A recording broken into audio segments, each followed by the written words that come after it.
और आज का जो विषय है, आत्मज्ञान का फल क्या होता है और यह फल कैसे प्राप्त होता है।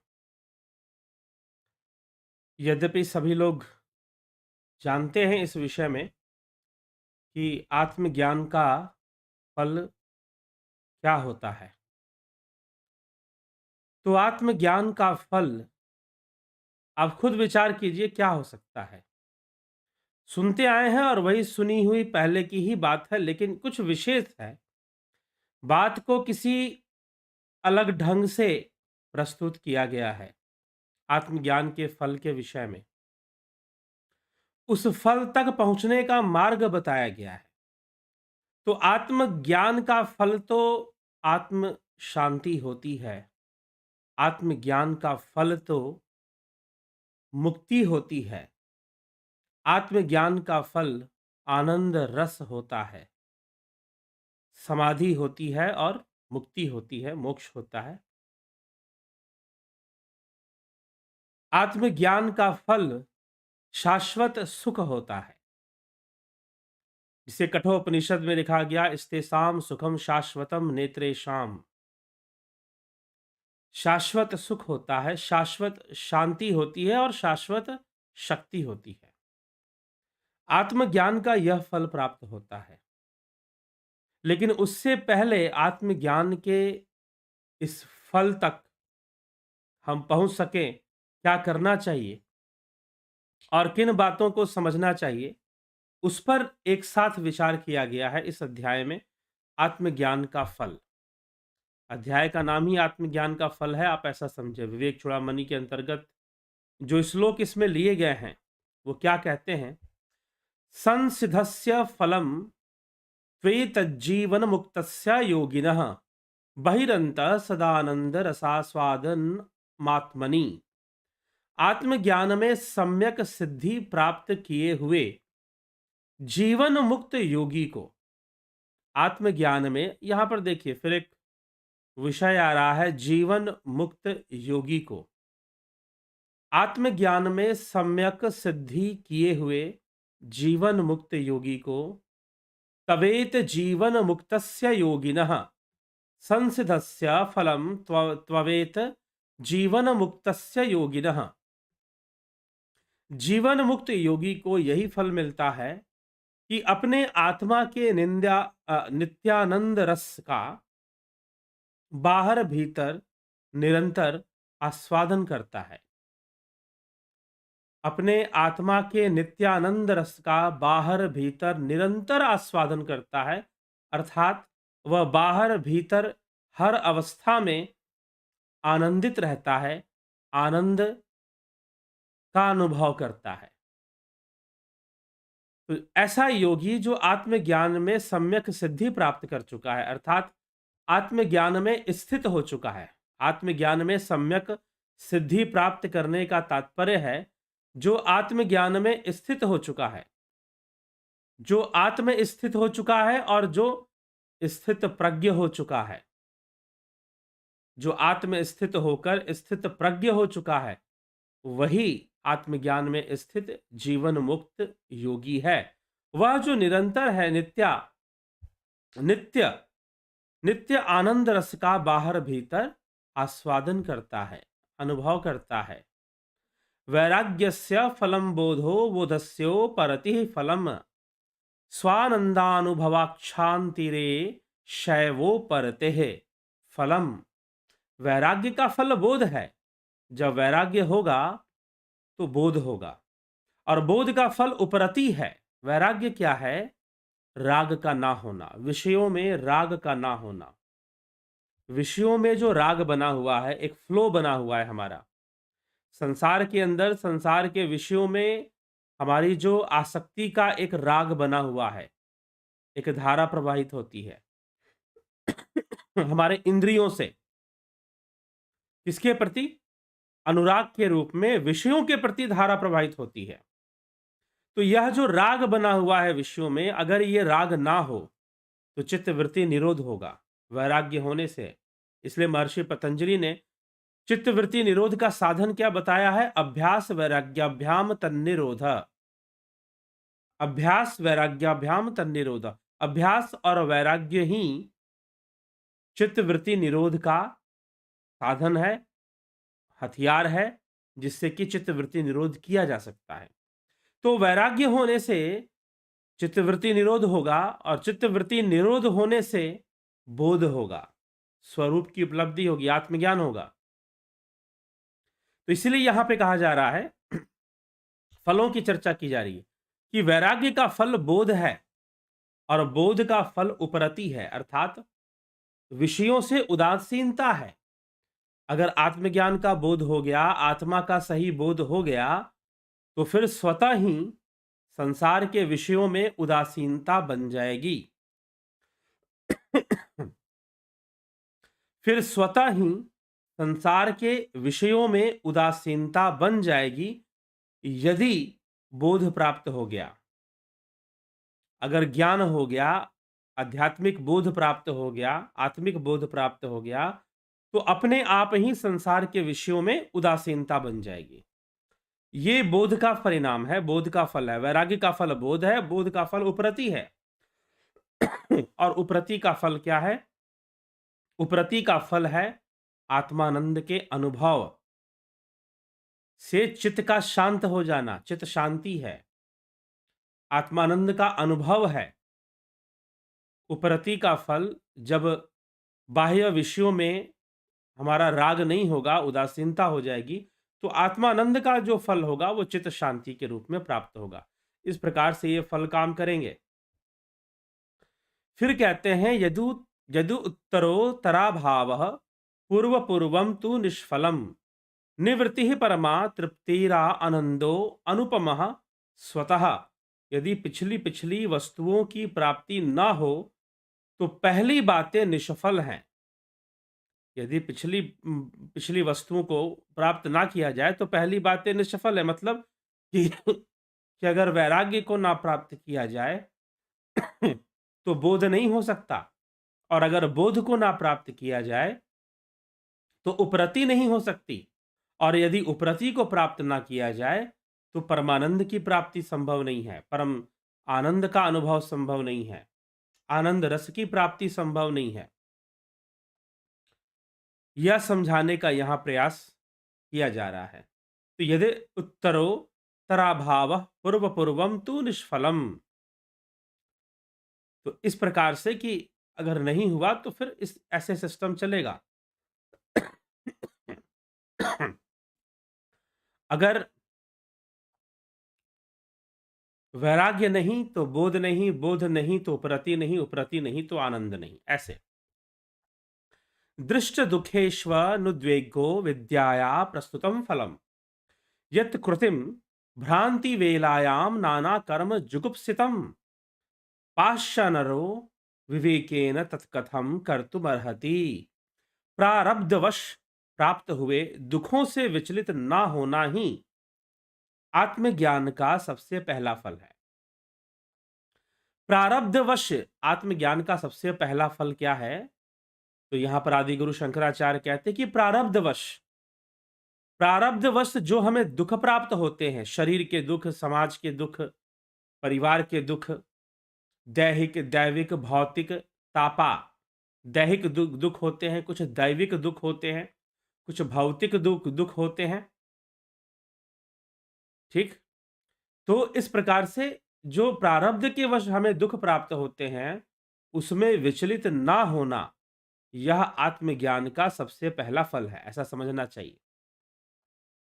भ्रांति के समय पुरुष ने जो नाना प्रकार के निंदनीय कर्म किए हैं, भ्रांति के समय मतलब कौन सी भ्रांति? यहां पर लिखा जा रहा है यत् कृतम भ्रांति वेलायाम नाना कर्म जुगुप्सितम। भ्रांति के काल में भ्रांति बेला में, भ्रांति वेलायाम, भ्रांति के समय जो जीव ने नाना प्रकार के निंदनीय कर्म किए हैं। अब भ्रांति के समय कौन से निंदनीय कर्म हो गए, इस पे विचार कर लेना चाहिए। कैसी भ्रांति? तो भ्रांति के समय निंदनीय कर्म होने का अर्थ है जैसे कि रज्जू में सर्प का दिखाई देना।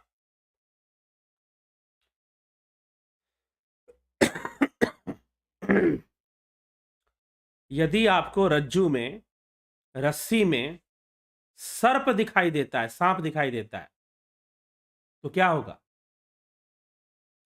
यदि रज्जू में सांप दिखाई दे, रस्सी में सर्प दिखाई दे, तो फिर क्या घटना घटेगी? आप लाठी ढूंढोगे, डंडा ढूंढोगे, पड़ोसी को बुलाओगे, किसी मित्र को बुलाओगे, मेरी सहायता करो, मेरे घर में सांप घुस गया है। कोई दवाई खरीद के लाओ, सांप के ऊपर डालते हैं तो भागेगा, लेकिन घर में घुस गया तो बड़ी दिक्कत होगी। अब 50 तरह के नाना प्रकार के कर्म शुरू हो गए। तो भ्रम के कारण, रस्सी में सर्प का भ्रम होने के कारण नाना प्रकार के कर्म शुरू हो गए। ठीक है, तो भ्रम के कारण नाना प्रकार के जो कर्म शुरू हो गए, वही कर्म बंधन बन जाते हैं, वही कर्म बंधन बन जाते हैं। तो उसी के विषय में यहां पर आदि गुरु शंकराचार्य कर रहे हैं कि यत कृतम भ्रांति बेलायाम नाना कर्म जुगुप्सितम पश्चानरो विवेकेन तत्खतम कर्तुमर्हति।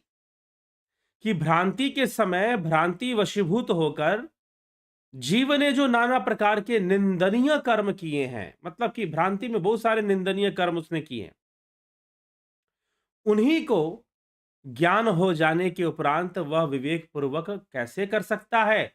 जब उसे आत्मज्ञान हो गया, जब उसे संसार का सत्य समझ में आ गया कि संसार तो मिथ्या है, आत्मा ही सत्य है, ब्रह्म ही सत्य है, जब उसे ये भान हो गया, यह ज्ञान हो गया, यह बोध हो गया, तो फिर वो उन नाना कर्मों को, उन निंदित नाना कर्मों को दोबारा रिपीट नहीं करेगा, वो नहीं करेगा, उन सब चीजों में दोबारा नहीं फंसता है। ये योगी की स्थिति बन जाती है, ऐसा वो कहना चाहते हैं। लेकिन जब तक भ्रांति में सत्य की भासना है, मतलब भ्रांति को जब तक हम लोग सत्य समझ रहे हैं और समझते ही हैं, संसार में जैसी भी परिस्थितियां आ रही हैं, हम उनको सत्य ही मान के चलते हैं, सत्य ही मान के चलते हैं, और फिर उनके वशीभूत हम कई बार नाना प्रकार के कर्म, और कई बार हमसे गलत कर्म भी हो जाते हैं, निंदनीय कर्म भी हो जाते हैं हमसे, जो निंदा युक्त हैं, ऐसे कर्म भी भ्रांति के वशीभूत हो जाते हैं। लेकिन जैसे जैसे साधक योगी आत्मज्ञान की ओर नजदीक पहुंचता है, आत्मज्ञान को प्राप्त कर लेता है, वैसे वैसे वह समझ जाता है कि इन मिथ्या जगत के लिए मुझे 50 तरह के निंदनीय कर्म नहीं करने चाहिए, ऐसा समझ जाता है, उसका विवेक जागृत हो जाता है। तो इस प्रकार से आत्मज्ञान का फल है कि विवेक का जागना, विवेक की प्राप्ति भी आत्मज्ञानियों को ही सही से हो पाती है, ऐसा भी यहां पर कहने का प्रयास किया जा रहा है। विद्या फलम स्याद सतो निवृत्ति प्रवृत्तिर ज्ञान फलम तदीक्षितम तज ज्ञा ज्ञा ज्ञो ज्ञोर अन्य मृग तृष्णा की कादौ नो चे द्विदो दृष्ट फलम किमस्मात्। विद्या का फल असत से निवृत्त होना। विद्या का फल क्या है? असत से, असत वस्तु से निवृत्त होना। सत वस्तु क्या है, असत वस्तु क्या है, आत्म वस्तु क्या है, अनात्म वस्तु क्या है? तो विद्या का फल है असत वस्तु से निवृत्त होना, और अविद्या का फल है असत वस्तु में प्रवृत्त होना। अगर अविद्या होगी तो अहंकार होगा, इंद्रियों के माध्यम से अविद्या ही होगी, और अहंकार ही होगा तो वह प्रवृत्ति हो जाती है। और विद्या जब होगी तो आत्मज्ञान की यात्रा होगी, बोध होगा, वैराग्य होगा, बोध होगा, उपरति होगी, आनंद, आत्मानंद रस की प्राप्ति होगी, अगर विद्या होगा तो विद्या से, विद्या का फल ये है कि असत से निवृत्ति, और अविद्या का फल है कि असत में प्रवृत्ति, असत वस्तु में, अनात्म वस्तु में प्रवृत्ति बन जाना, ये अविद्या का फल है। ये दोनों फल ज्ञानी और अज्ञानी पुरुषों को मृग तृष्णा आदि के प्रतीति में, उसे जानने या ना जानने वाले में देखे गए हैं। नहीं तो यह मूढ़ जीव के समान विद्वान को भी असत पदार्थों में प्रवृत्ति बनी रहती है। तो विद्या का प्रत्यक्ष फल भी, फल ही क्या हुआ? ठीक, अगर उसमें ही बनी रही आसक्ति, मृग तृष्णा में ही, मृग तृष्णा कहने का मतलब मृग तृष्णा मतलब जैसे रेगिस्तान में पानी दिखाई देता है, जल दिखाई देता है, जल होता नहीं है, लेकिन दिखाई देता है। तो अगर जल में उस जल में अगर आसक्ति हो गई, अनुराग हो गया कि भाई वहां तो पानी है और मेरी प्यास मिटा देगा, जैसे ही वहां पहुंचोगे पानी गायब हो जाएगा, पानी मिलेगा ही नहीं, ये स्थिति बन जाएगी। ठीक, तो ये स्थिति फिर बन जाया करती है। तो इसीलिए हमें इस पर थोड़ा सा विचार करके चलना चाहिए। अज्ञान हृदय ग्रंथेर विनाशो यद शेषतः अनिक्षोर विषय किन्नु प्रवृत्ते कारणम स्वतः। यदि अज्ञान रूप हृदय की ग्रंथि का सर्वथा नाश हो जाए तो उस इच्छा रहित पुरुष के लिए संसारिक विषय क्या स्वतः ही प्रवृत्ति का कारण हो जाएंगे? यदि अज्ञान रूप हृदय ग्रंथि का नाश होता है तो फिर वह जो साधक है, वह जो योगी है जिसका हृदय ग्रंथि, अज्ञान रूप हृदय ग्रंथि नष्ट हुआ, वह सांसारिक इच्छाओं से मुक्त हो जाएगा। सांसारिक विषय में उसकी प्रवृत्ति की इच्छा नहीं रह जाएगी और वो उससे मुक्ति को प्राप्त कर लेगा। यह इसका फल होगा। वासनानुदयो भोग्ये वैराग्यस्य परो अवधि, अहम भावो दया भावो बोधस्य परमो अवधि, लीन वृतेर नुत्पत्तिर मर्यादो परतेस्तु, मर्यादो परतेस्तु सा। भोग्य वस्तुओं में वासना का उदय होना, वैराग्य की भोग्य वस्तुओं में वासना का उदय ना होना, भोग्य वस्तुओं में वासना का उदय ना होना वैराग्य की चरम अवधि है। यह वैराग्य का चरम फल है कि भोग्य वस्तुओं में वासना का उदय ना हो। चित्त में अहंकार का सर्वथा उदय ना होना, चित्त में अहंकार का सर्वथा उदय ना होना ज्ञान की चरम सीमा है, बोध की चरम सीमा है। जिसके चित्त में बिल्कुल अहंकार का उदय नहीं हो रहा, समझो उसने परम ज्ञान को प्राप्त कर लिया, ब्रह्म ज्ञान को प्राप्त कर लिया। ठीक, जिसके चित्त में जरा सा भी अहंकार का बोध उत्पन्न ना हो, बिल्कुल ही खत्म हो गया, समझो कि उसने ब्रह्म ज्ञान को प्राप्त कर लिया। तो वो बोध की चरम सीमा है। और लीन हुई वृत्तियों का पुनः उत्पन्न ना होना, जो वृत्तियां आत्मा में ही लीन हो गई, ब्रह्म में ही लीन हो गई, उनका दोबारा उत्पन्न नहीं होना। अगर वो दोबारा उत्पन्न नहीं होती तो यह उपरामता की सीमा है, उपरति की चरम सीमा है। ऐसा हमें समझना चाहिए। तो इस प्रकार से आत्मज्ञान के फल, वैराग्य का फल, बोध का फल, विद्या का फल, ठीक, और उपरति का फल, इन सभी के फल का वर्णन इन श्लोकों में आदि गुरु शंकराचार्य कर रहे हैं। तो आत्मज्ञान का फल तो परमानंद रस स्वरूप है, आत्मज्ञान का फल तो परमानंद रस स्वरूप है। परंतु आत्मज्ञान की उस अवस्था तक, उस महान स्थिर निवृत्त अवस्था तक हम पहुंच पाए, इसके लिए जो योगी हैं वह साधना करते हैं, ध्यान योग करते हैं, और ध्यान योग के माध्यम से वह अपने वैराग्य को प्राप्त होकर चित्तवृत्ति निरोध के द्वारा बोध को प्राप्त होते, स्वरूप की उपलब्धि कर लेते हैं। स्वरूप की उपलब्धि करके, स्वरूप की उपलब्धि करके वह आनंद की प्राप्ति कर लेते हैं, उपरति की प्राप्ति कर लेते हैं। अर्थात उनकी जो प्रवृत्ति है संसारिक विषयों में वो फिर नहीं रह जाती, स्वाभाविक रूप से, जबरदस्ती नहीं। वह जबरदस्ती वैराग्य स्थापित कर रहे हैं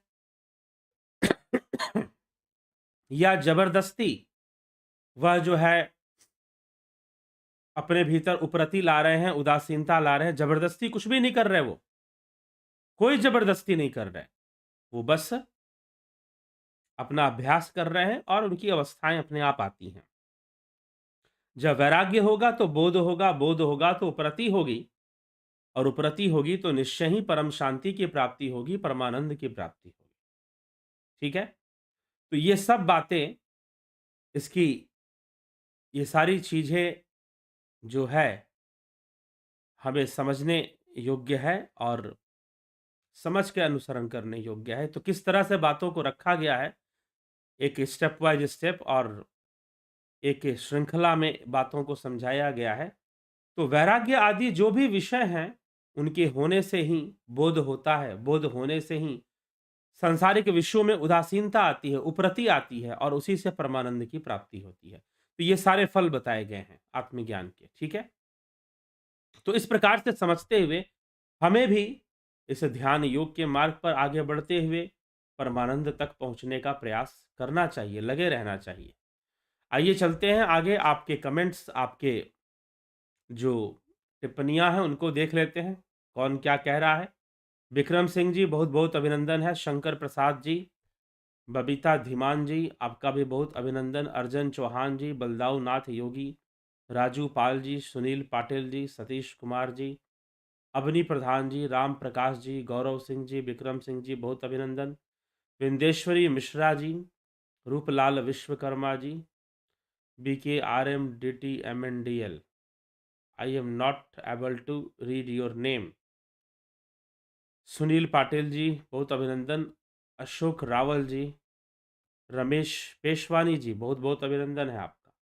माधुरी कोल्हे जी, सविता नायक जी, उषा श्रीवास्तव जी, संयुक्ता पटेल जी, अनिल कुमार जी, पिंटू वासवा जी, अल्पा पटेल, राम निवास मीना, बलवंत सिंह गोहिल, पंकज रघुवंशी, नवज्योतिनाथ जी, पिंटू वासवा जी, किरीट शाह जी, सबका बहुत अभिनंदन। ठीक,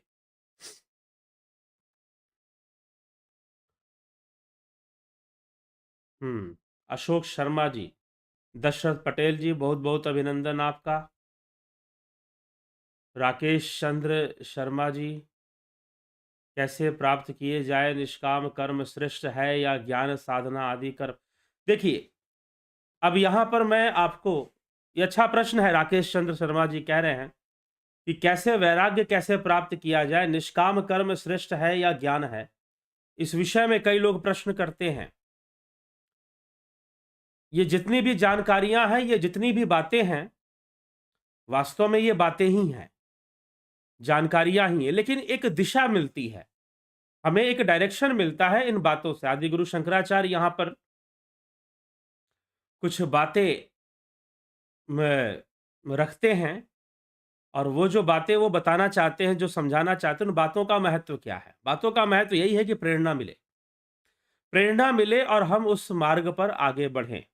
और मार्ग पर आगे कब बढ़ेंगे? जब हमारी इच्छा होगी, जब हम समझेंगे कि भाई संसार तो ऐसे ही है, संसार का विषय तो ऐसे ही है, वास्तव में मिथ्या ही सब कुछ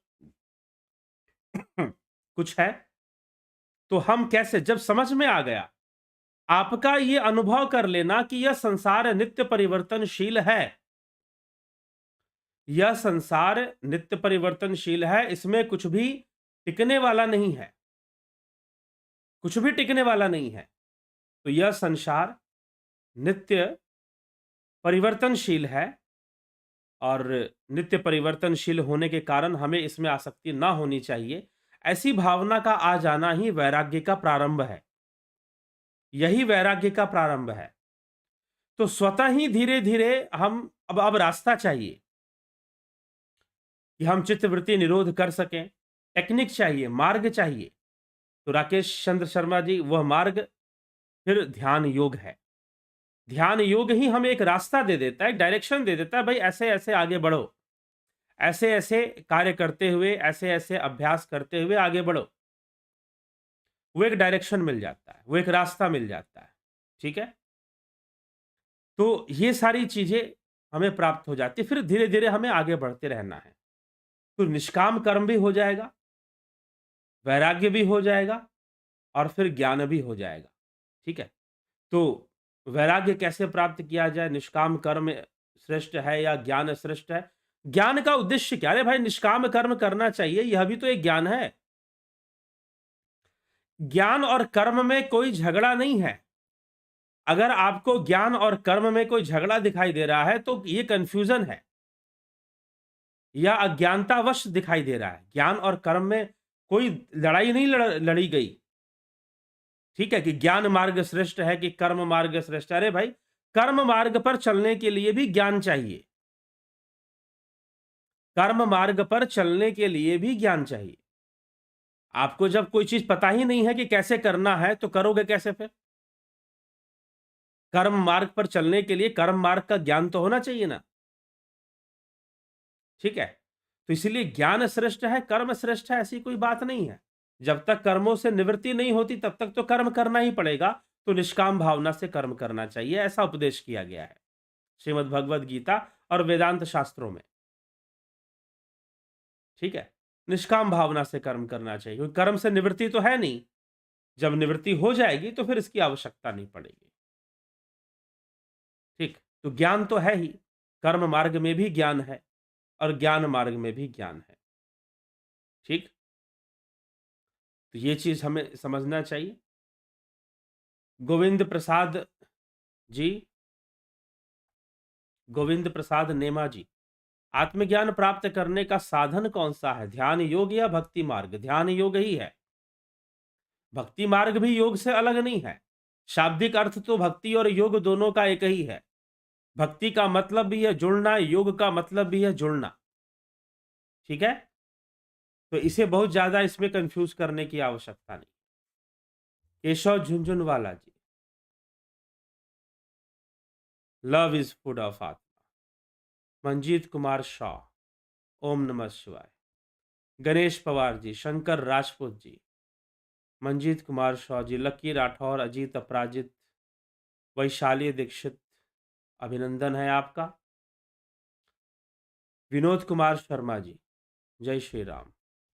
विनोद सूद जी, विनोद कुमार सूद जी, लकी राठौर जी, सबका बहुत बहुत अभिनंदन इस कार्यक्रम में। और 9 बजे की ये लाइव चर्चा अब पूर्व की भांति ही प्रारंभ हो चुकी है। आप जुड़े रहें, बने रहें। और साथ ही प्राकृतिक चिकित्सा का कार्यक्रम भी चल रहा है, जो लोग लाभ उठा रहे हैं, बहुत अच्छी बात है। ठीक, तो चलिए अब विराम देते हैं आज की इस सभा को। कल फिर मिलेंगे आपसे एक नए विषय पर चर्चा को लेकर, आध्यात्मिक चर्चा को लेकर। ये चर्चा आगे बढ़ती जाएगी और अभी बहुत सारे रुचिकर, बहुत सारे रोमांचित करने वाले रुचिकर हमारे शास्त्र ग्रंथ हैं। शास्त्र ग्रंथ हैं, कुछ स्मृति ग्रंथ भी हैं, जिन पर विशेष चर्चा लाने की मांग की जाती है। विशेष रूप से रामचरितमानस पर चर्चा लाने की मांग की जाती है। तो निश्चय ही मानस एक धार्मिक स्मृति ग्रंथ के अंदर आता है, परंतु अध्यात्म तो उसमें है ही। तो उस पर भी हम भविष्य में चर्चा जरूर शुरू करेंगे और उसका भी आनंद उठाएंगे। बाकी यह जो विवेक चूड़ामणि है ये चल रही है, बहुत ज्यादा संख्या में अब इस पर विषय नहीं बचे हैं। काफी कुछ हो चुका है, काफी कुछ हो चुका है और आगे आपको मिलता रहेगा। और भी कई दूसरे ग्रंथ हैं, उनकी भी चर्चा मिलती रहेगी। और विशेषकर यह महान ग्रंथ विवेक चूड़ामणि अद्वैत सिद्धांत को समझाता है, अद्वैत सिद्धांत को स्पष्ट करता है। इसीलिए इसको शंकर अद्वैत के नाम से भी जानते हैं। शंकर अद्वैत शास्त्र है ये, मतलब विशेष रूप से आदि गुरु शंकराचार्य से संबंध रखता है। उनकी उनकी उन्हीं की सीधी वाणी मानी जाती है विवेक चूड़ामणि। ये चीज है। बाकी अद्वैत सिद्धांत में अष्टावक्र महागीता जनक अद्वैत से संबंध रखता है। राजा जनक का जो अद्वैत सिद्धांत था एक ही है, अलग अलग नहीं है। थोड़ा सा बताने में शब्द और प्रणाली का अंतर प्राप्त होता है, नहीं तो मूल विषय एक ही रहता है। तो यह है, तो दोनों पर चर्चा, जनक अद्वैत पर चर्चा हो चुकी है अष्टावक्र महागीता में, कभी फिर से दोबारा होगी। और विवेक चूड़ामणि पर यह शंकर अद्वैत का यह विषय है। तो चलिए इसी के साथ विराम देते हैं। बहुत बहुत आभार आप सभी का।